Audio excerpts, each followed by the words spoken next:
Glória. Glória. Foi uma surpresa agradável para mim ser convidado aqui para esta igreja, porque eu não esperava vir e falar para a igreja britânica. Desta vez tivemos uma reunião do Comitê Executivo da Assembleia Mundial de Deus em Londres, e depois disso, eu deveria falar para a congregação coreana por 2 dias e então partir. De repente, descobri que fui convidado pelo Padre Stewart, então isso foi uma surpresa agradável, mas estou muito feliz em falar com vocês nesta manhã. A maioria das pessoas me pergunta, como, afinal, você conseguiu ter uma igreja tão grande? Atualmente, sou pastor de uma igreja que tem 750 mil membros ativos e já enviamos mais de 600 missionários ao redor do mundo. E tenho 600 associados trabalhando comigo. E temos 50 mil diáconos, 1.400 presbíteros, então realmente temos uma multidão bem grande. Mas, em 1968, comecei com 5 pessoas debaixo de uma velha tenda americana de fuzileiros navais, toda rasgada. E as pessoas me perguntam qual é o segredo, como Deus pôde me usar para construir essa igreja? Nesta manhã, quero apenas compartilhar com vocês 7 princípios com os quais Deus tem me abençoado até agora. Primeiro, quando começo uma igreja, sempre começo no meu próprio coração e não fora dele, porque a igreja começa a crescer no meu coração. Entende? O Espírito Santo vem e primeiro coloca as visões e sonhos no meu coração. Tudo começa pelas visões e sonhos. As pessoas não conseguem ver as visões e sonhos, mas você pode ver suas visões e sonhos dentro do seu coração. O Espírito do Senhor vem e dá visão aos jovens e sonho aos idosos. Naquela época eu era jovem, então Deus me deu a visão. Agora tenho 66 anos, sou um homem velho, e agora Deus me dá sonhos. Mas no começo, Deus colocou a visão no meu coração, lá na favela, de ter uma igreja com 300 membros. Isso foi tudo o que consegui acomodar. Eu não conseguia pensar em uma igreja com mais de 300 pessoas, então essa era a visão que Deus me deu. Mas no começo eu só tinha 5 pessoas, mas dia após dia eu vivia naquela visão. Eu estava completamente tomado por aquela visão.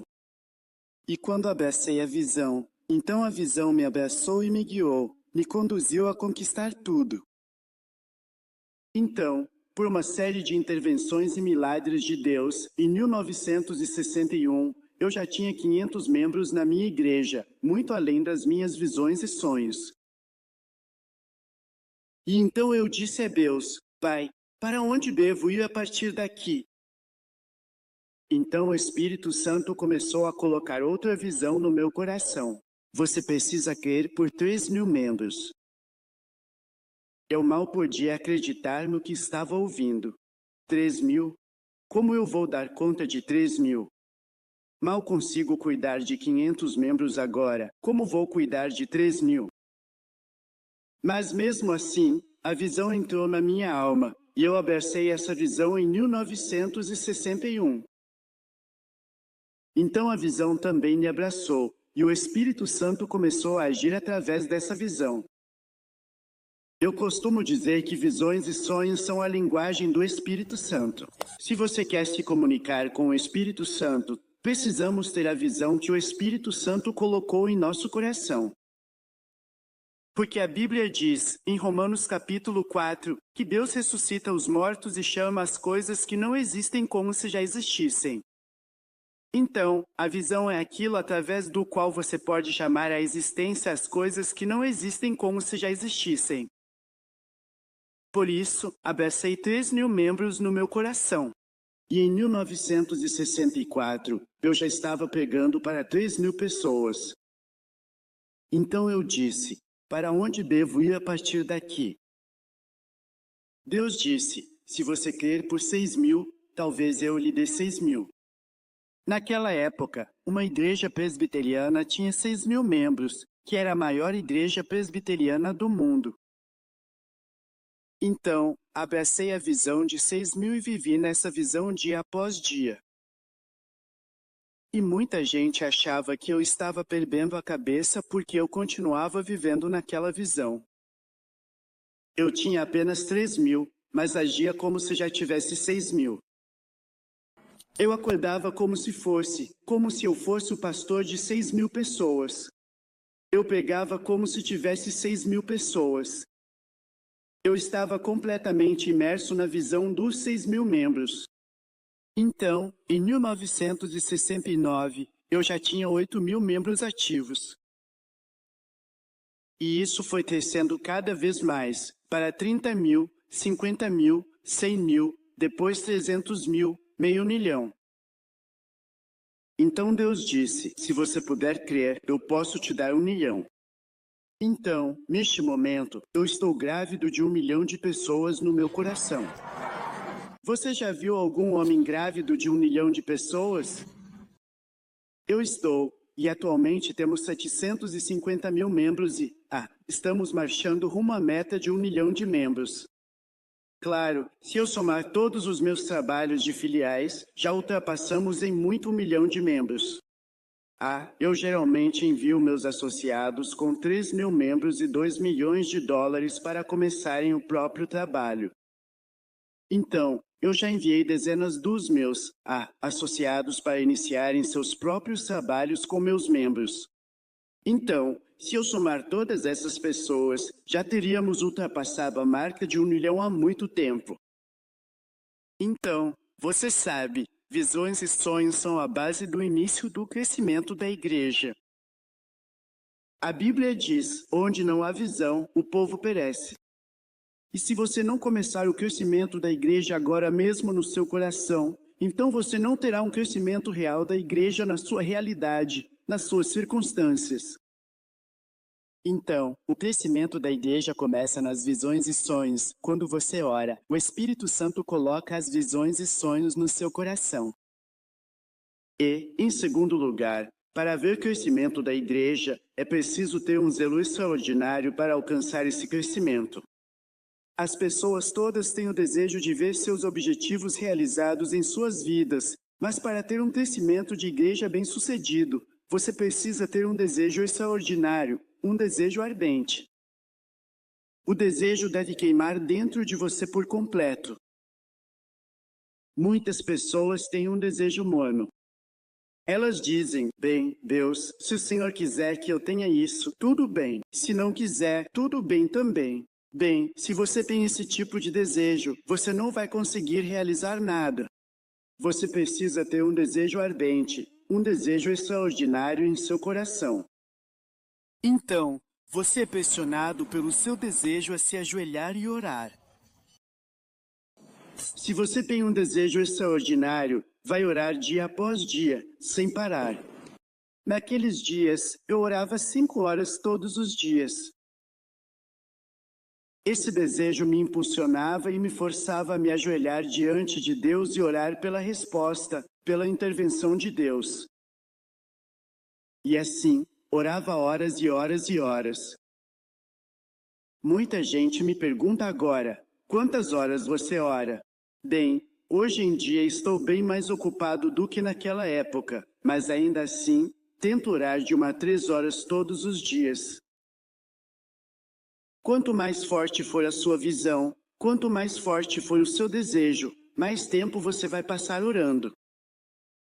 A oração é a base do crescimento da igreja. Através da oração, você pode entrar no reino espiritual e realmente receber a graça e as bênçãos de Deus na sua vida. Por isso, a oração é muito importante. Na Coreia, estamos tendo o crescimento da igreja, crescimento cristão em várias denominações, porque a igreja coreana é uma igreja que ora. Nós temos reuniões de oração de madrugada. As pessoas acordam às 4h30 da manhã, vão para a igreja orar e depois seguem para o trabalho. E nós temos vigília de oração toda sexta-feira. E na Coreia do Sul, nós temos o Monte da Oração.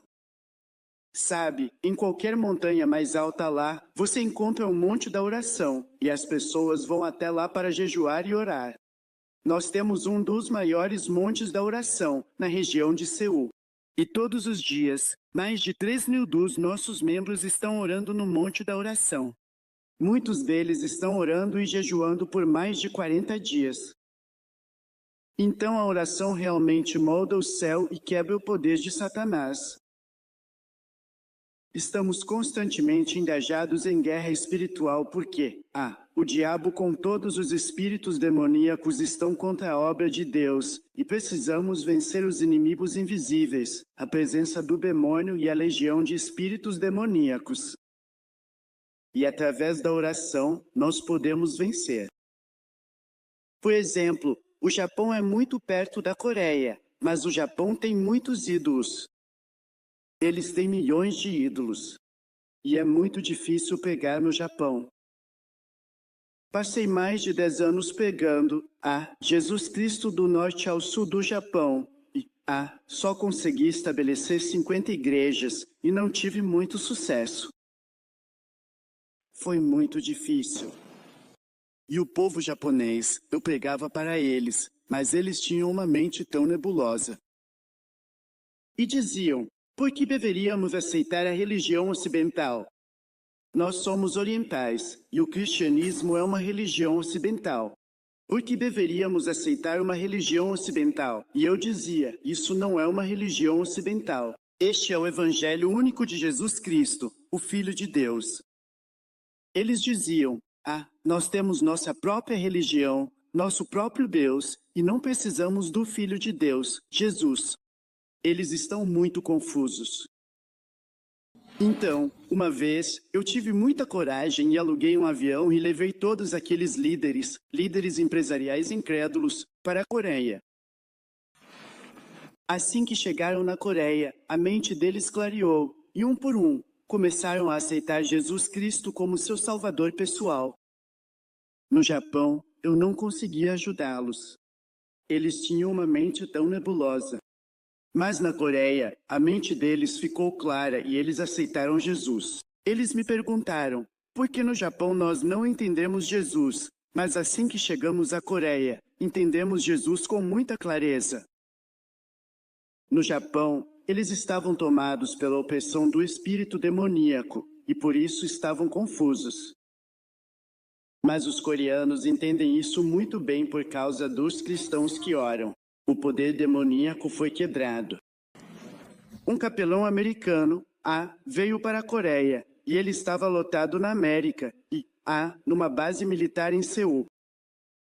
E ele estava tendo um sucesso tremendo. Milhares de militares vinham todos os domingos e entregavam o coração ao Senhor Jesus Cristo.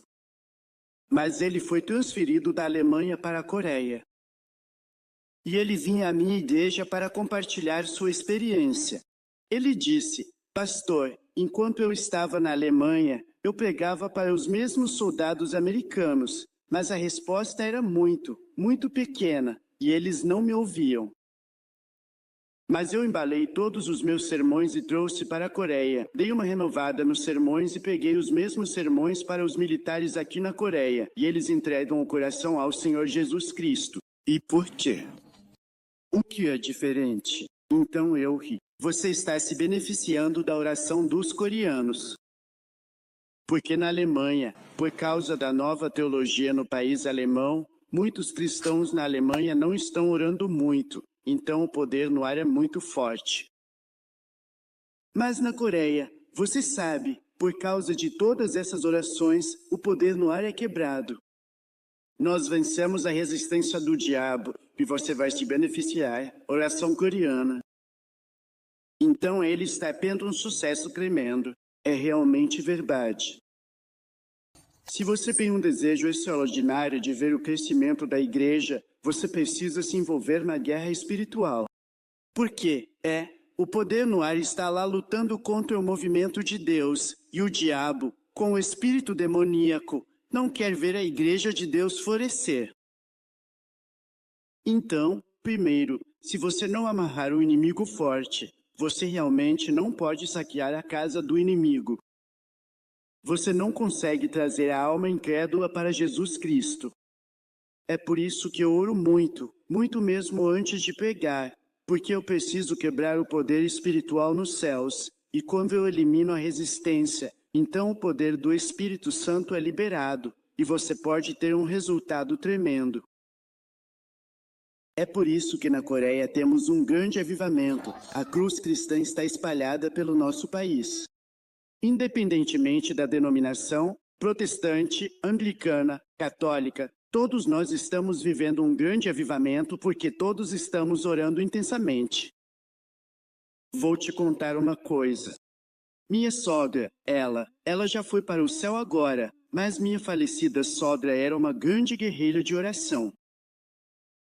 Ela orava dia e noite, e na verdade eu aprendi a orar com ela.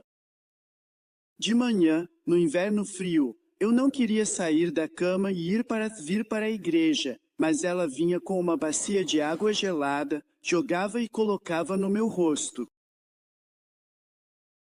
E eu pulava da cama, sentava na beirada e dizia: "Mãe, me mata, me mata." Um dia, eu estava dormindo profundamente e o telefone estava, tocando e tocando, e meio grogue, atendi o telefone.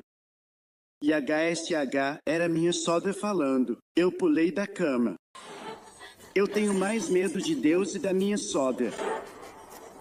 Ela disse: "Filho, o que faz?" Eu disse: "Mãe, estou dormindo. Estamos esperando aqui já faz 30 minutos. São 5 horas da manhã. Você ainda é cristão?"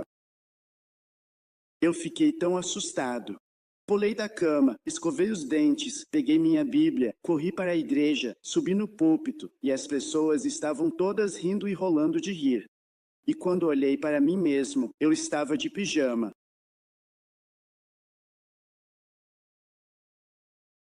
Então, você deve orar para que haja um avivamento.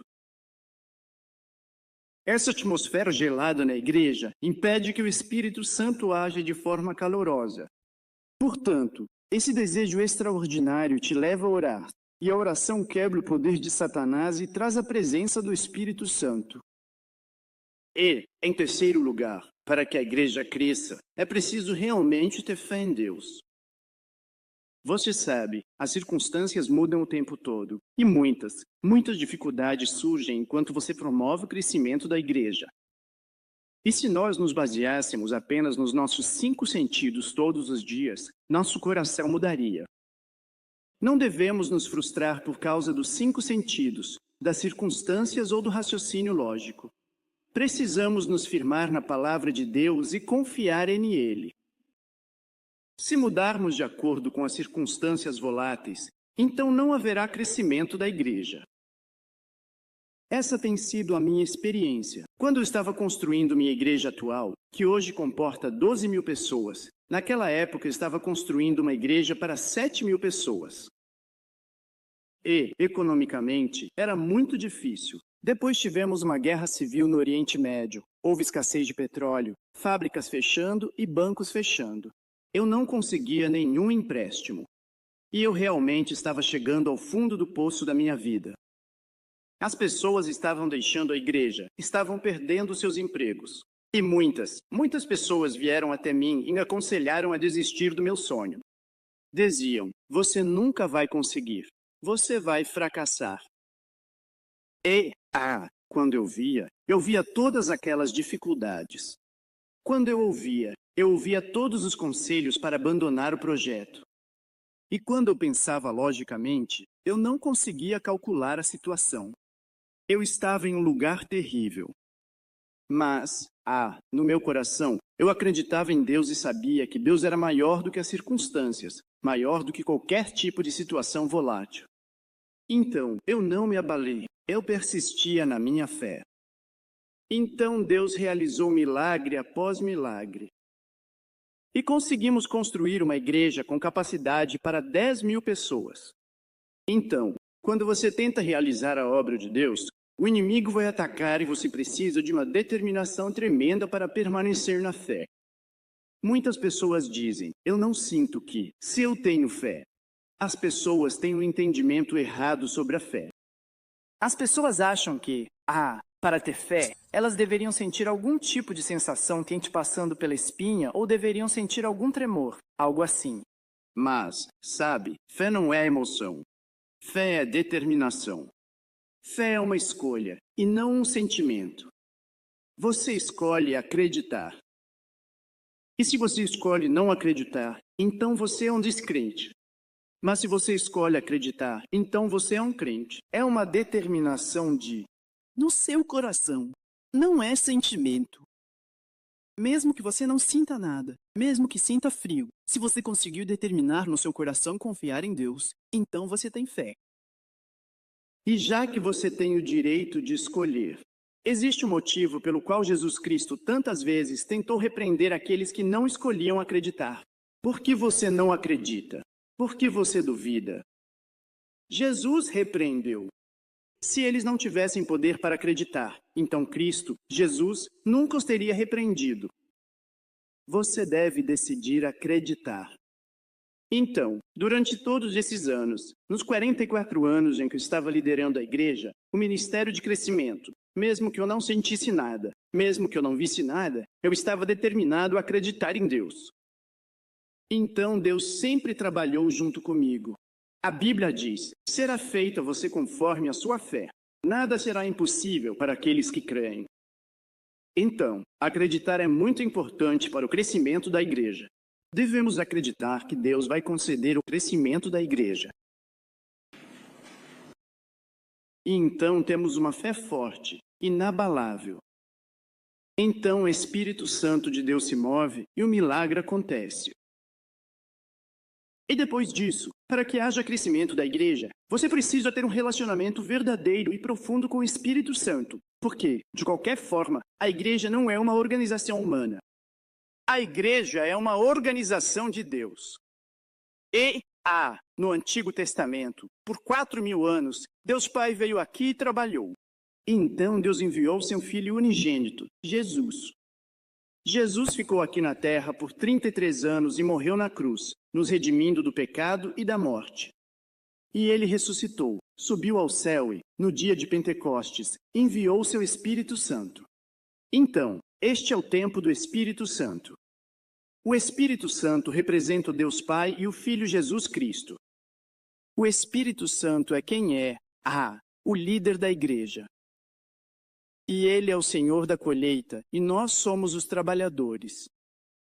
Então, sem trabalhar junto com o Espírito Santo, não podemos realizar nada. Precisamos da intervenção milagrosa do Espírito Santo. O Espírito Santo é a nossa sabedoria, conhecimento, poder, tudo. E o Espírito Santo construiu a primeira igreja, e ele está habitando na igreja, em nosso corpo agora mesmo. Então, para ter uma igreja, devemos ter uma amizade muito profunda com o Espírito Santo e a participação com o Espírito Santo. Ele é o nosso sócio sênior e nós somos o sócio júnior. Então, devemos reconhecer o Espírito Santo e devemos recebê-lo. Devemos depender dele em tudo. Quando eu tinha 3.000 membros, eu queria ver a igreja crescer. Mas algo aconteceu e o crescimento da igreja estagnou. E eu orei muito, mas a igreja não estava avançando. E em um dia frio de inverno, depois de conduzir a reunião de oração da manhã, eu estava sentado sozinho em um canto do banco, orando e derramando meu coração diante do Senhor. Então eu entrei em transe. E em transe, eu estava na presença de Deus. Eu não conseguia ver Deus, mas eu sabia que estava na presença dele. A glória encheu o lugar. Então a voz do Senhor veio ao meu coração. Meu filho, você quer ver a igreja crescer? Sim, pai. Então Deus disse, você pergunta. Você responde a minha minha pergunta. Eu disse, pai, por favor, me pergunte. Ele disse, suponha que os israelitas tivessem ido ao deserto para pegar codornizes com as mãos nuas. Quantas codornizes você acha que eles teriam conseguido pegar? Eu disse, bem, no deserto, não haveria muitas codornizes, e com as mãos nuas, como eles poderiam pegar codornizes? Acho que teriam pegado uma dúzia, e muitos deles teriam morrido de insolação. Então Deus disse, e quando eu enviei o meu vento, quantas codornizes eles pegaram? Eu disse, bem, as codornizes caíam como poeira sobre o acampamento deles. Deus disse, você acha que posso fazer o mesmo hoje? Eu disse, claro, o Senhor é Deus, pode fazer qualquer coisa. Então Deus disse, você está usando toda a sua força humana. Você está se esforçando e lutando para fazer a igreja crescer. Mas agora, você chegou ao fim da sua luta. Por que você não depende do Espírito Santo? Quando eu enviar o vento do Espírito Santo, os pecadores vão cair sobre a sua igreja como poeira. E eu disse, Deus, faça isso, por favor. Então ele disse, tenha comunhão com o Espírito Santo.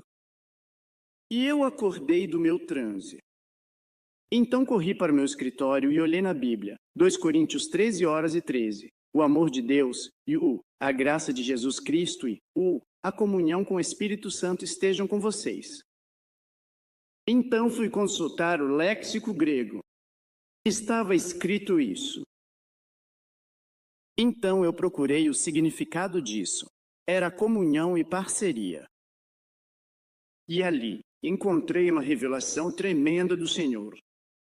Até aquele momento, eu não tratava o Espírito Santo como uma pessoa real. Claro, no seminário teológico, eu aprendi, mas na verdade, eu considerava o Espírito Santo como a influência de Deus e não tratava realmente como uma pessoa. Então, eu era descuidado. Eu estava tentando usar o Espírito Santo em vez de ser usado pelo Espírito Santo. Então eu me ajoelhei diante do Espírito Santo. Eu disse, Espírito Santo, confesso meu pecado de ter te negligenciado. Eu estava enganado sobre a sua personalidade. Você é uma pessoa real, uma pessoa maior do que eu mesmo, do que minha esposa e minha família. E, portanto, a partir de hoje, eu te aceito como uma pessoa real vinda do céu. Eu te reconheço. Eu te recebo. Eu dependo de você. Querido Espírito Santo, vamos crescer juntos. E naquele momento, uma sensação maravilhosa tomou conta do meu coração. Até então, eu só pensava que estava tendo crescimento na igreja. Mas ali, entreguei todo o meu fardo ao Espírito Santo. Ele é o meu Senhor. Eu sou o trabalhador dele. Então, comecei a olhar para o Espírito Santo. Ele é o meu consolador. A palavra consolador vem do grego. Significa aquele que é chamado por Deus para estar ao nosso lado e nos ajudar. Então, o Espírito Santo esteve comigo para me ajudar por tanto tempo, mas eu não o reconhecia como uma pessoa. Se algum dia você o reconhecer como pessoa, então deve tratá-lo como uma pessoa. Sabe, eu sempre reconheço minha esposa como uma pessoa de verdade, então eu a trato muito bem, com todo cuidado. De manhã, eu digo, bom dia, querida, eu te amo, você é linda. Às vezes, eu não sinto vontade de dizer isso, mas eu devo dizer. Porque ela é uma pessoa. Ela é uma pessoa. E se eu não a reconhecer realmente e não a valorizar de verdade, ela vai acabar ficando deprimida. Se eu continuar fazendo isso, ela vai me deixar. Então, eu devo ter muito cuidado. Quando eu era mais jovem, eu era facilmente perdoado. Mas agora que envelheço, não sou facilmente perdoado. Eu preciso ser mais cuidadoso. Ela é uma pessoa. Então, o Espírito Santo também é uma pessoa. Ele está com você e dentro de você. Ele é o Deus maravilhoso. Então, você deve tratá-lo com muito cuidado, como uma pessoa real. Se esse conteúdo tem te abençoado, então deixe o seu like aqui nesse vídeo. Se não é inscrito, se inscreva aqui no canal e ative o sininho das notificações. Obrigado, continue com o vídeo. E desde aquela época até agora, sempre que eu me levanto de manhã, eu digo, bom dia, querido Espírito Santo. Amém. Aqui estou. Eu te amo. Eu te valorizo. Eu te reconheço. E Deus Pai está agindo através de você. E o Filho de Deus, Jesus Cristo, está agindo através de você. Então, juntos, vamos nos divertir muito ganhando almas para Jesus Cristo. Vamos juntos. E desde então, sempre que subo ao palco eu digo, querido Espírito Santo, vamos. Vamos juntos. Amém. Enquanto eu prego, eu realmente peço ao Espírito Santo que me inspire. Depois do sermão, eu me sento e digo, querido Espírito Santo, você realmente me ajudou, porque eu sou um desastre, mas você realmente me abençoou e colocou tudo em ordem. Amém. E depois de ter tido essa comunhão com o Espírito Santo, uma nova dimensão do poder começou a vir sobre a minha vida. E quando eu subi ao púlpito, senti a presença de Deus mais forte do que antes. Logo depois, a barreira dos 3.000 foi quebrada, e minha igreja começou a crescer daquele ponto para 6.000, 8.000, 10.000. Então, você sabe, ter o Espírito Santo renovado é muito importante. O Espírito Santo é o sócio sênior. Nós somos os juniores. Nós devemos, ter comunhão e conversar com ele a cada passo. Não fomos deixados como órfãos. Ele está aqui conosco. Não queremos incluir apenas pessoas boas, mas também os leigos. O Espírito Santo está conosco e dentro de nós. Ele está dentro da sua igreja, o corpo de Jesus Cristo, em todo o mundo. Mas por tanto tempo, ele foi negligenciado e maltratado. E por esse motivo, ele ficou, ele ficou entristecido e não pôde agir. E muitas vezes, colocamos instituições no lugar do Espírito Santo e a engenhosidade ou sabedoria humana no lugar do Espírito Santo. A verdade é que não temos o milagre de Deus nesta geração. Quando temos a presença do Espírito Santo, vemos a continuidade da atuação de Jesus Cristo todos os dias. Mesmo antes de eu vir aqui na última segunda-feira, um dos nossos irmãos veio. Ele tinha um testemunho glorioso.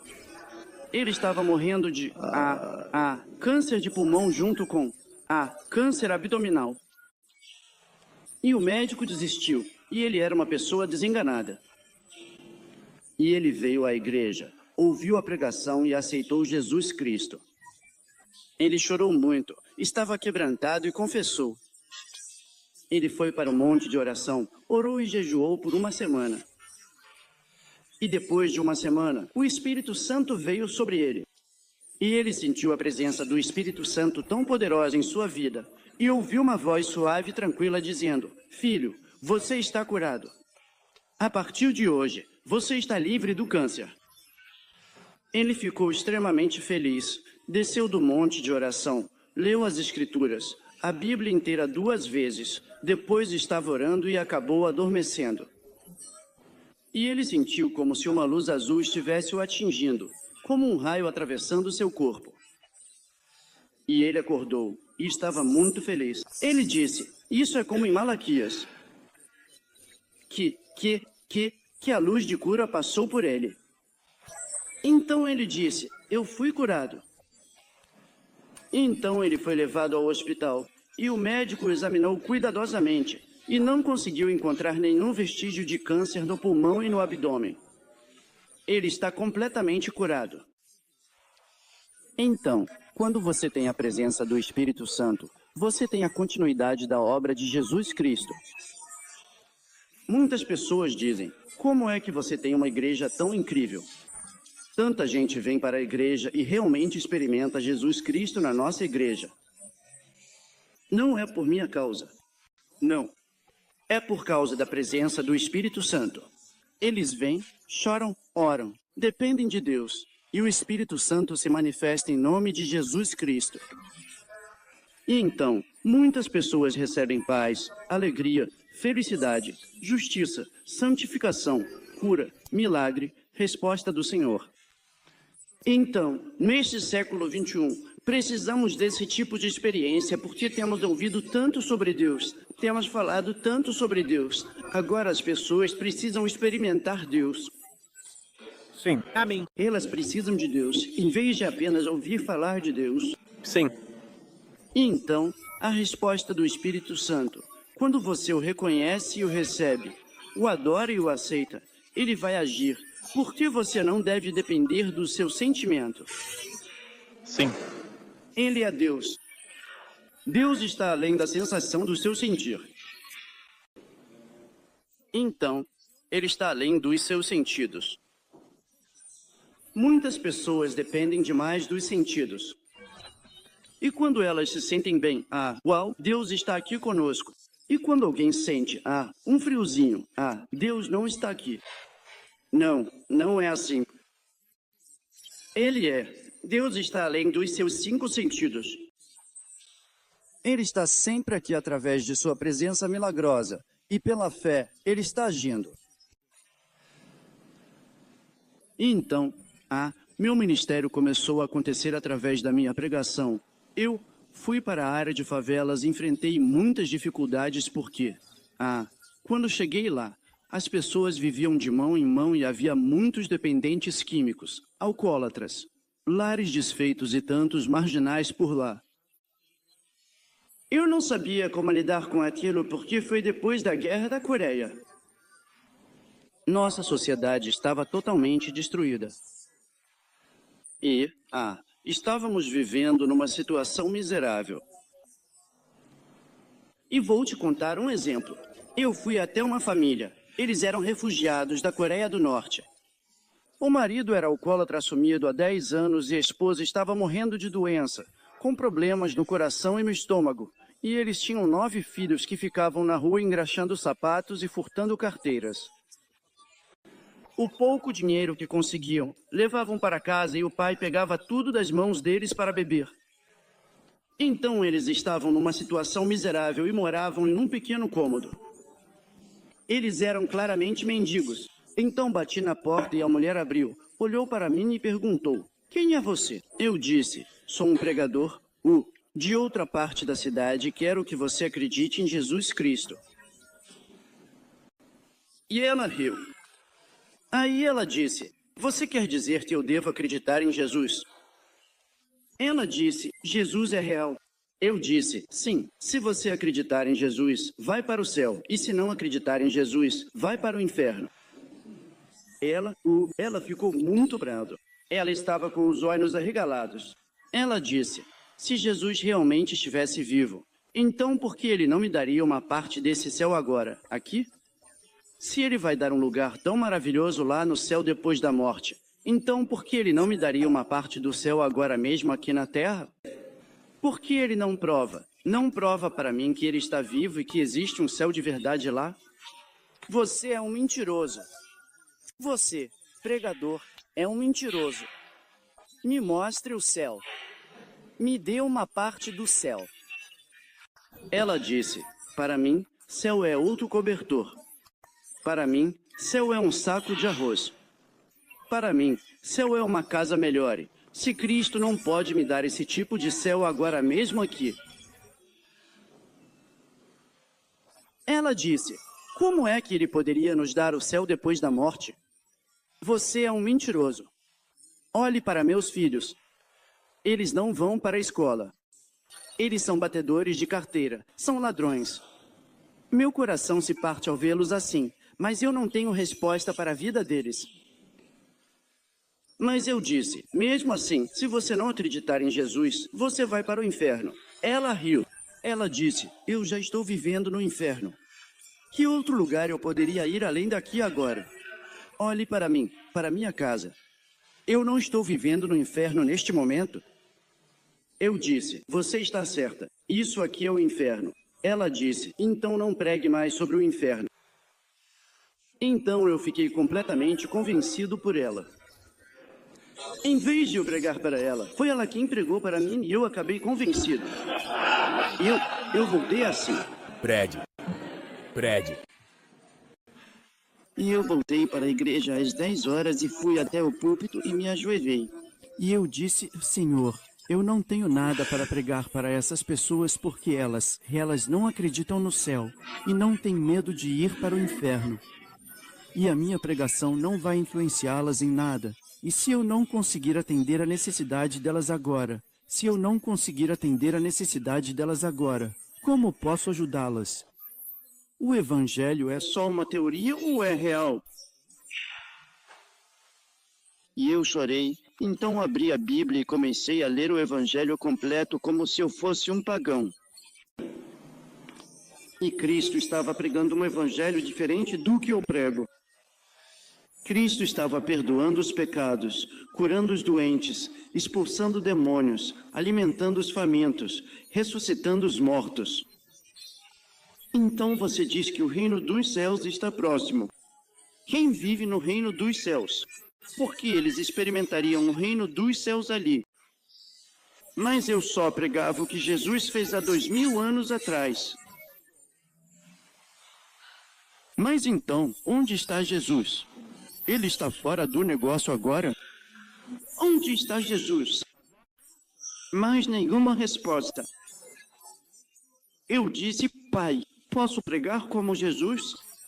Se eu não pregar como Jesus, se eu não me encontrar com as pessoas como Jesus, então eu seria um hipócrita. Eu não vou. Eu estaria apenas pregando religião em vez de salvação. Eu estava em grande luta no meu próprio coração. Chorei muito e li as Escrituras repetidas vezes. E sempre que eu lia, eu via Cristo e não religião. Sabe, eu era budista, nascido e criado como budista. E quando eu tinha 17 anos, estava morrendo de tuberculose terminal e fiquei desesperado. Orava para Buda todos os dias, todos os dias. E eu entoava cânticos para Buda todos os dias, até que comecei a me sentir estranho. Eu entoava, mas nada acontecia. Eu disse, Pai, Jesus é diferente de Buda? Ele é igual ao Buda. Eu era budista, estava morrendo de tuberculose e orava para Buda dia após dia. Nada aconteceu. O budismo é uma religião meticulosa, bonita, maravilhosa, mas morta. Quando fiquei muito mal, quando mal conseguia respirar, eu vomitava sangue o tempo todo. Eu disse, Deus do universo, se existe um Deus no universo, venha e me toque, me ajude. Eu não sei sobre esse Buda, se ele está em uma longa viagem ou se está desempregado. Nenhuma resposta veio. Eu estava desesperado. Eu não queria morrer. Era muito jovem para morrer. Eu tenho 17 anos. Deus, se você está aí no universo, venha e me ajude. Então, na última semana, uma estudante cristã visitou minha casa e testemunhou sobre Jesus Cristo. Eu a rejeitei. Eu disse, não, senhora, eu estou morrendo. Não quero mudar de religião. Eu já tenho uma religião, o budismo. Todas as religiões são iguais. Ela disse, não, o cristianismo não é religião. Esta é a mensagem da salvação. E ela me falou sobre Jesus. Depois foi embora. Então, ontem, ela veio de novo. Depois de novo e de novo. Finalmente, eu estava muito cansado e dei uma bronca nela um dia. E ela se ajoelhou ao meu lado e começou a chorar. Eu vi as lágrimas escorrendo pelo rosto dela. Ela chorava pela minha salvação. E meu coração se comoveu, não pela eloquência dela, mas pelas lágrimas. Eu disse, olha, você é budista, mas nenhum budista veio e chorou por você. Mas essa é uma garota cristã. Ela não tem nenhum parentesco com você. Ela não é sua noiva. Por que ela choraria por você? Acho que o cristão tem fé e amor. Então eu disse, não chore. Agora eu sei que vocês cristãos têm amor. Eu me torno cristão por você. Eu estava tão sozinho e fui tão consolado por causa do amor dela. Enquanto ela levantava a mão, ela disse, louvado seja o Senhor. E ela me deu a Bíblia dela e disse, leia esta Bíblia. Então eu abri em Gênesis e ela arrancou a Bíblia da minha mão. E eu disse, por favor, não comece por Gênesis. Ela disse, você está doente demais para chegar até Apocalipse. Ela estava certa, porque eu realmente estava muito doente. Então ela abriu em Mateus. E aí eu peguei a Bíblia e comecei a ler Mateus. Abraão gerou Isaque, Isaque gerou Jacó, Jacó gerou Judá. Eu disse, Senhora, isso aqui é só história de gerações. Eu conheço bem a Bíblia budista, e a Bíblia budista é muito lógica, muito profunda e muito erudita. E essa Bíblia só fala de histórias de gerações. E eu disse, isso é muito deprimente. Eu sou uma pessoa morrendo. Ela disse, você reclama porque o peixe tem espinha? Eu disse, não, eu tiro a espinha e como a carne. Ela disse, bem, a Bíblia tem muitos ossos. Só tire a espinha e coma a carne. Esse foi um conselho tremendo. Então, é verdade. Então eu comecei a tirar essas espinhas e só comia a carne. E continuei lendo as Escrituras, e fiquei impressionado porque é tão diferente da Bíblia budista. Essa Bíblia não falava de religião ou de lógica. Essa Bíblia falava sobre uma pessoa, Jesus Cristo. E essa pessoa não era uma pessoa normal. Ele era Deus em pessoa. Ele odiava o pecado, mas amava os pecadores e perdoava o pecado. Ele odiava a doença, mas amava os doentes e os curava. Ele odiava o diabo, mas amava os endemoninhados e os libertava. Ele odiava a pobreza, mas acolhia os pobres e os alimentava. Ele era contra a morte, mas ressuscitou uma pessoa morta. E ali eu vi minha esperança porque eu estava desesperado. O médico me desenganou, minha religião me abandonou, e eu precisava de um milagre no meu coração. Eu estava em uma necessidade desesperadora e ali encontrei a pessoa que podia suprir minha necessidade. Ali, eu aceitei Jesus porque nunca tinha ido à igreja.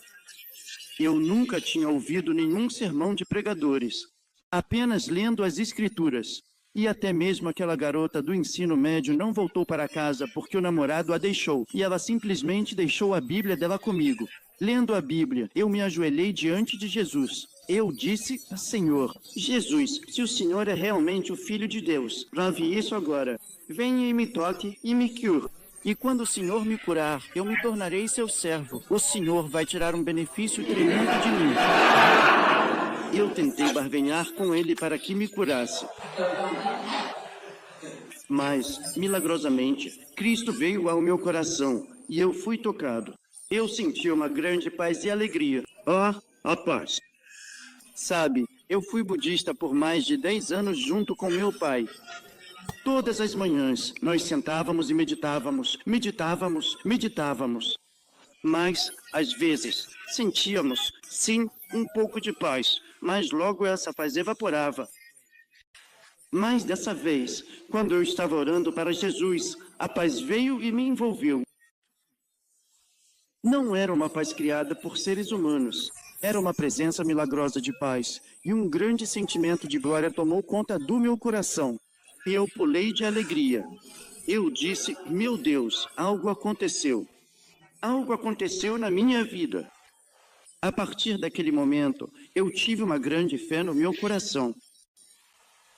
Eu sabia que iria viver, não morrer. Eu sabia. Ainda assim, eu continuava tossindo sangue. Estava com febre, mas no meu espírito, eu sabia que iria superar aquela dificuldade. O médico me disse que eu só viveria de 3 a 6 meses, mas depois de 3 meses, eu ainda estava vivo e, depois de 1 ano, sobrevivi e fui completamente curado. Desde aquela época, quando eu tinha 17 anos, agora estou com 66 anos. A tuberculose nunca mais voltou na minha vida. Estive saudável durante todos esses anos. Então, esse foi o significado da minha caminhada cristã. Foi na minha necessidade extrema que Cristo veio e supriu o que eu precisava. Depois fui para a faculdade de teologia e estudei, mas nossos professores não ensinavam sobre suprir as necessidades. Eles ensinavam teologia, filosofia e todas essas coisas. E eu estava morrendo durante aqueles anos na escola. Por quê? Na escola era só teoria, não era a realidade.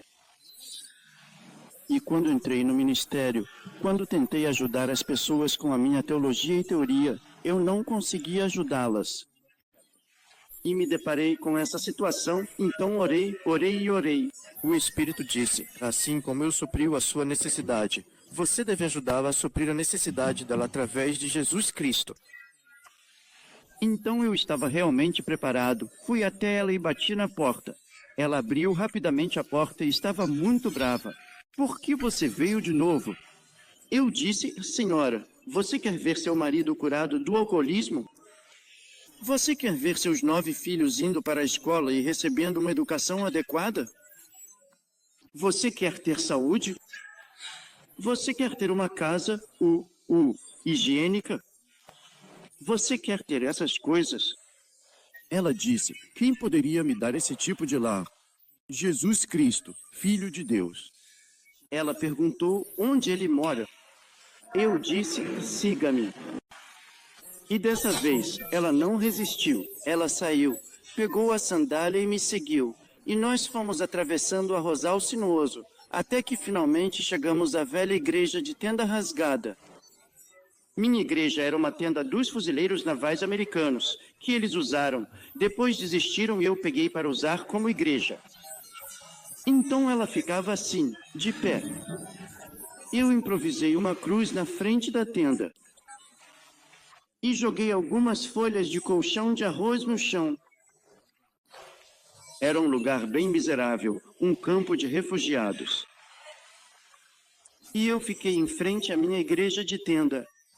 Ela perguntou: onde está a sua igreja?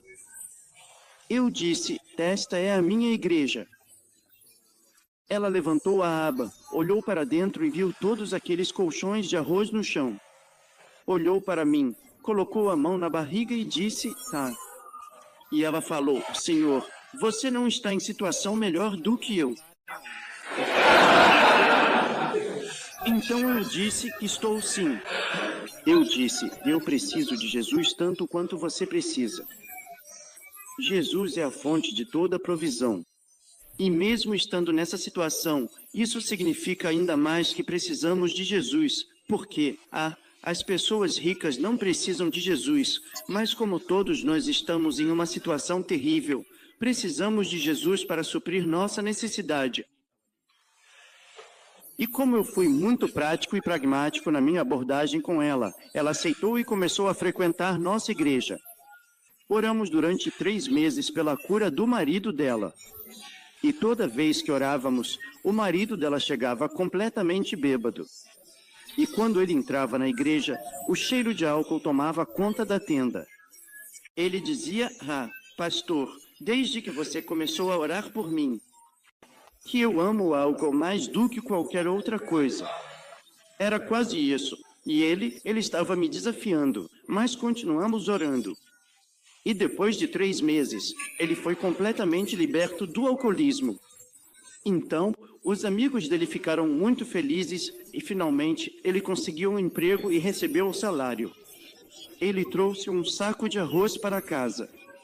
A família se reuniu, eles choraram, e ela separou 1/10 do arroz.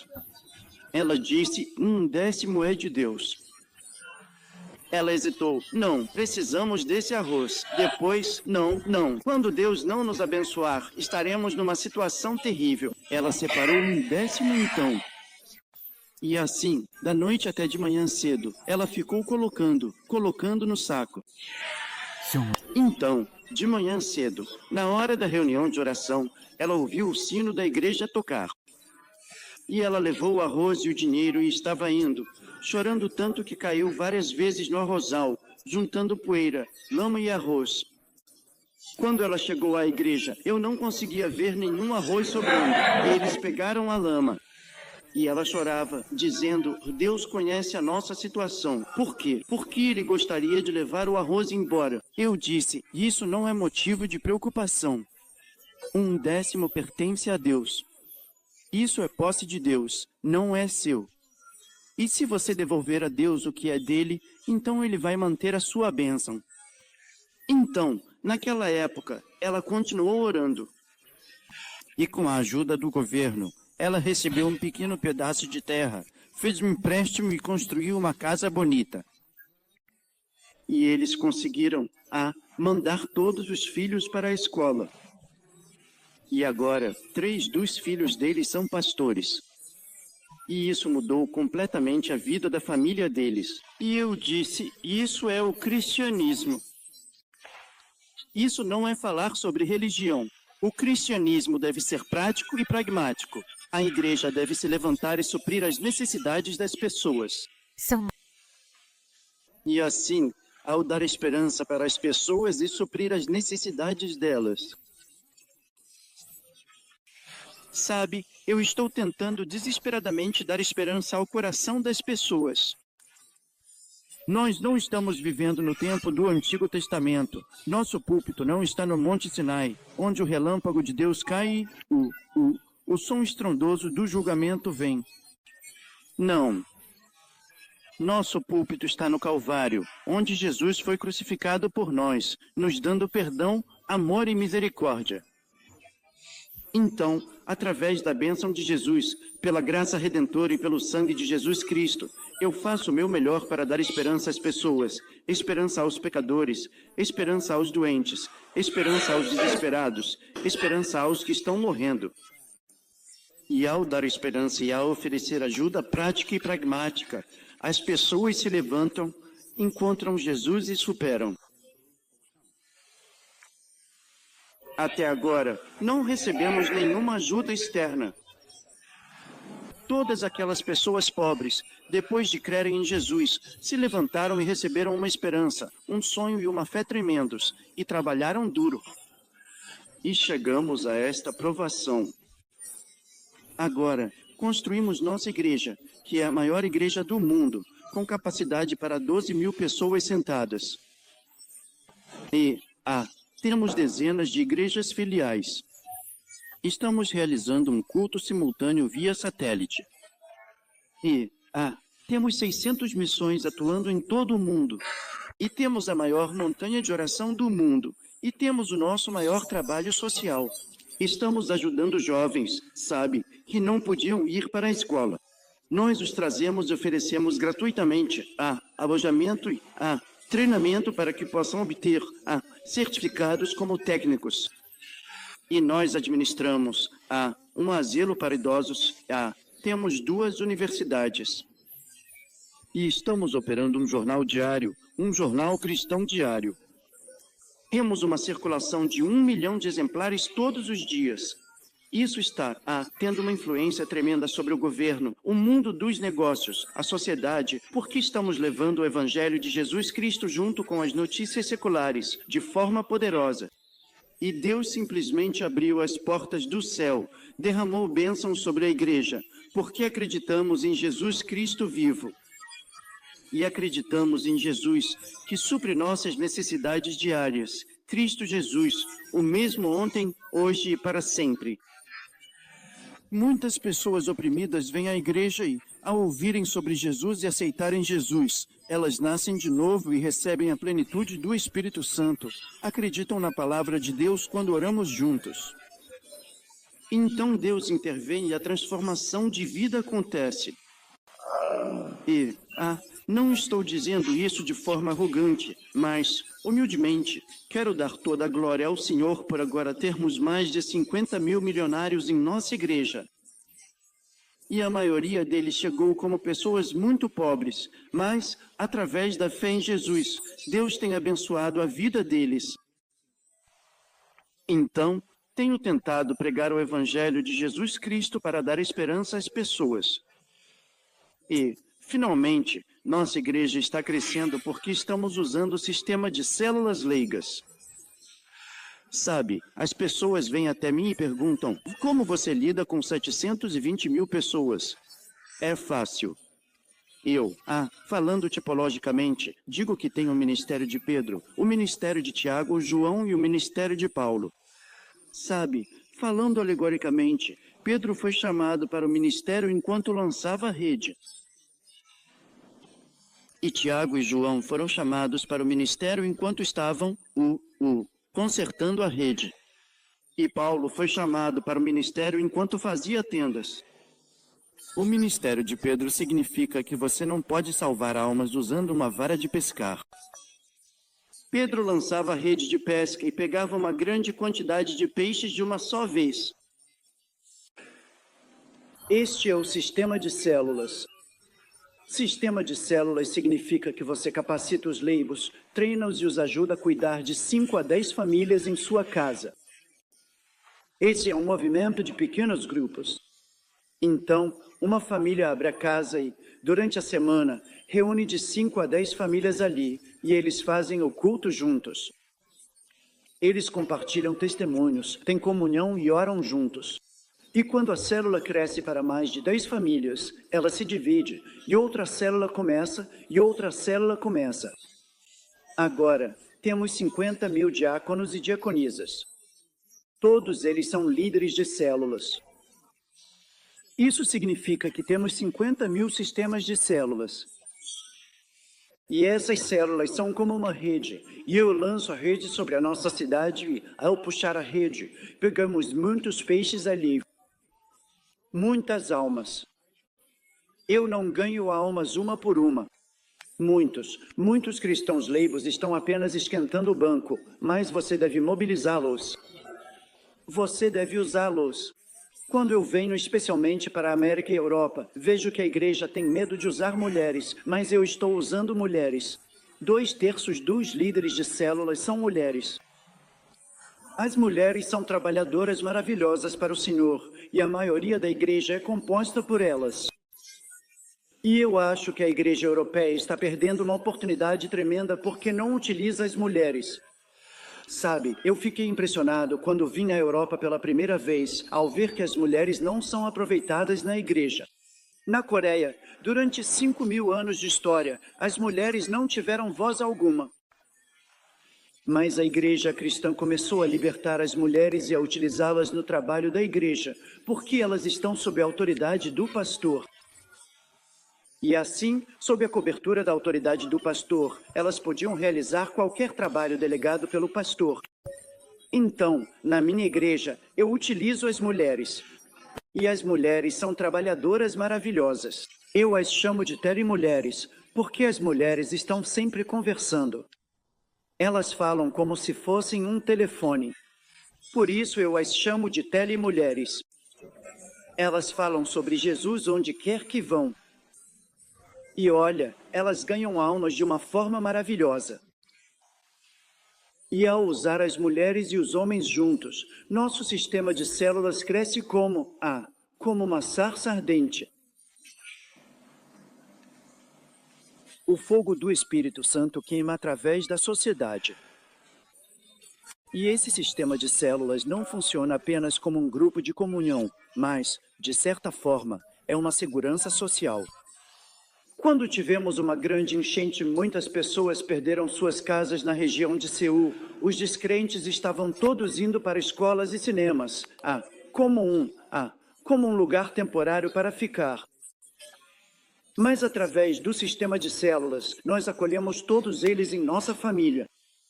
E eles, em vez de irem para o cinema e para a escola, vieram para casa através do sistema. E todos aqueles que perderam suas casas, estavam em dificuldade, foram acolhidos nos lares e nós cuidamos deles. Então, naturalmente, eles sentem o grande amor de Deus através do sistema de células. E através do sistema de células, estamos alcançando a sociedade e nossos membros. E o sistema de células é como uma teia de amor. Muitas pessoas dizem, como é que um cristão que vem para a sua igreja não sai mais da sua igreja? Claro, eles até gostariam de sair da nossa igreja, mas foram pegos pelo sistema de células. Vou te dar um exemplo. O líder de célula C, uma senhora, era tão maravilhosa e excelente, e S, que seu vizinho em casa, eles ficaram preocupados por causa do filho hippie. E a família estava chorando por causa do filho hippie. Mas essa líder de célula encontrou com ele, orou por ele e o amou. Ele se converteu e começou a frequentar as reuniões da célula. Então, naturalmente, a líder de célula convidou os pais dele para participarem também das reuniões da célula.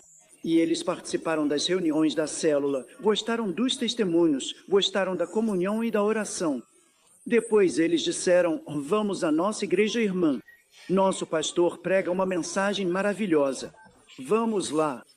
Então, por gratidão à líder de célula que mudou a vida do filho deles, eles acompanharam a líder de célula juntos até a igreja. Mas, sabe, nossa igreja é uma igreja pentecostal, não é igreja anglicana. A igreja anglicana é mais ou menos bem silenciosa, meio solene, mas nós somos barulhentos. Sim. Então, estávamos batendo palmas, cantando e louvando ao Senhor. Como imaginávamos, a igreja era um lugar solene, mas aqui é tão barulhento quanto um mercado. As pessoas estão gritando e chorando, e eles pensaram: a gente gosta do sermão, mas não gostamos de vir a essa igreja. Vamos parar de vir. Mas eles foram pegos pela líder de célula. Todo sábado, ela ligava para a família: amanhã é domingo, não façam nenhum plano, estou esperando na frente da sua casa, vamos para a igreja. Então, finalmente, eles não aguentaram mais. O marido e a esposa decidiram se mudar daquela região. Eles entraram em contato com um corretor de imóveis e venderam a casa em segredo, mudando-se para outra parte da nossa cidade. E quando a líder de célula foi até lá, sem saber de nada, eles já tinham ido embora. Então ela foi até a prefeitura e descobriu o novo endereço para onde eles foram. Ela escreveu o novo endereço no domingo e entregou no escritório administrativo da nossa igreja. E o escritório administrativo inseriu essa informação no nosso computador. E o nosso computador, o Zoom, forneceu a informação sobre o líder de célula que estava conduzindo os cultos na nova área para onde eles se mudaram. Então, eles passaram a informação para o líder de célula. A família daquela área se mudou para a sua área. Agora está sob sua responsabilidade. Vá até eles. Então, eles se mudaram para outra parte da cidade e se acomodaram casualmente, pensando: agora estamos longe da igreja. Eles são pessoas maravilhosas, mas a gente não gosta deles. E agora estamos seguros aqui. Então eles ouviram alguém batendo na porta. E quando o casal foi abrir a porta, um grupo, dezenas de pessoas carregando flores e velas, disse: bem-vindos à nossa região. Quem são vocês? Ah, nós somos os líderes e membros de célula da Igreja do Evangelho Pleno. Eles choraram. Todos entraram na casa, decoraram com flores, demonstraram amor, abraçaram o casal e fizeram um momento de ministério. Eles disseram: agora, não temos como evitar essa igreja. Se quisermos evitar essa igreja, só se a gente migrar para os Estados Unidos ou para o céu. Então eles disseram: se não podemos evitar, então vamos nos dedicar em tempo integral a essa igreja. Eles vieram e receberam treinamento para líderes de célula. Agora, eles são líderes de célula maravilhosos em nossa igreja. Eles foram pegos pela teia de amor. Se você tem esse sistema, as pessoas vêm para a igreja e não conseguem sair dela. De modo geral, em muitas igrejas, muitos novos convertidos estão entrando, mas muitos também estão saindo pela porta dos fundos. Você precisa fechar a porta dos fundos. Como você faz isso? Com a teia de amor. É pelo amor que você mantém as pessoas. Assim, a igreja deve crescer e se multiplicar. E usando os labels, sabe, todos aqueles homens e mulheres cristãos que têm o desejo de trabalhar para o Senhor, eles têm um lugar para servir. Numa igreja tradicional, mesmo que as pessoas tenham o desejo de trabalhar para o Senhor, elas não têm lugar, exceto como professor de escola dominical ou algo parecido. Mas você tem um número limitado de pessoas que podem servir. Mas quando você tem um sistema de células, se você tem vontade, você começa a partir da sua casa. Você abre sua casa, começa a convidar os vizinhos e começa a realizar cultos. E você entra no ministério. Então, esse movimento de pequenos grupos ou sistema de células está prosperando na nossa igreja, na Coreia, na igreja anglicana, na igreja católica e em outras igrejas protestantes. Todos nós estamos adotando o sistema de células. E assim, estamos realizando o ministério de Pedro. Depois, precisamos do ministério de Tiago e João. Tiago e João foram chamados enquanto consertavam as redes.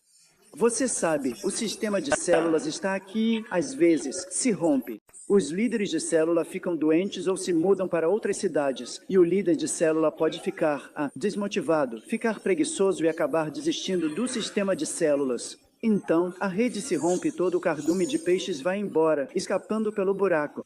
Por isso, imediatamente, você deve correr até esse lugar e remendar a rede quebrada. E para fazer isso, eu contrato muitos ministros, 600 ministros. Eles são os Tiagos e os Joões. Eles estão remendando a rede. Eles são, eu os designo para um certo número de grupos de células e eles ficam constantemente de olho neles. E se algum líder de célula acabar faltando e a rede dele se romper, então esse ministro deve ir lá e consertar aquele lugar. Então, o ministério de Paulo, eu sou o Paulo porque sou fazedor de tendas. Você sabe, quando eles trazem todos os peixes para a tenda, então eu os alimento. Eu os alimento com a palavra de Deus. E o pastor não deve ficar por aí ganhando almas e visitando casas e todas essas coisas. Eu sou pastor de 750 mil pessoas, mas tenho uma quantidade enorme de tempo livre. Eu viajo pelo mundo quase todo mês conduzindo reuniões. E quando estou em casa, cerca de 2 dias por semana, eu saio para jogar golfe. E eles dizem, onde você encontra esse tempo? Eu delego meu ministério para meus auxiliares e meus leigos. Você sabe, os líderes de célula, eles visitam casas, aconselham e pregam. E meus auxiliares vão e consertam as células que estão quebradas. E o meu trabalho é pregar, fornecer a palavra de Deus. Então, eu leio as Escrituras, estudo, oro, descanso e depois continuo a obra de Deus. Então, essas 750 mil pessoas não se tornam nenhum peso na minha vida por causa dos líderes leigos, dos cristãos leigos que trabalham junto comigo. E agora, eu comecei esse ministério de células em 1964, pela primeira vez no mundo, mas, hoje em dia, esse movimento de pequenos grupos está se espalhando como fogo no mato pelo mundo todo.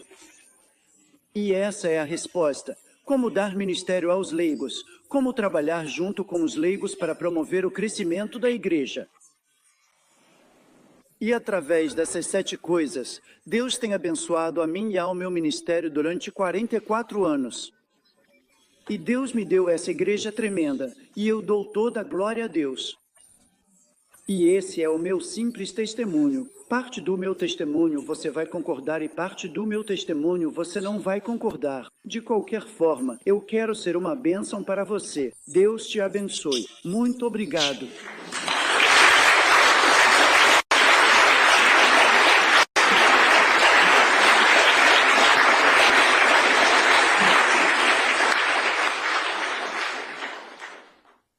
Se esse conteúdo te abençoou, não se esqueça de se inscrever aqui no canal e ativar o sininho das notificações. Deixe também o seu like aqui nesse vídeo e não se esqueça de compartilhar com mais pessoas. E também você pode, na descrição desse vídeo, contribuir com essa obra. Que Deus te abençoe e nos vemos nos próximos vídeos.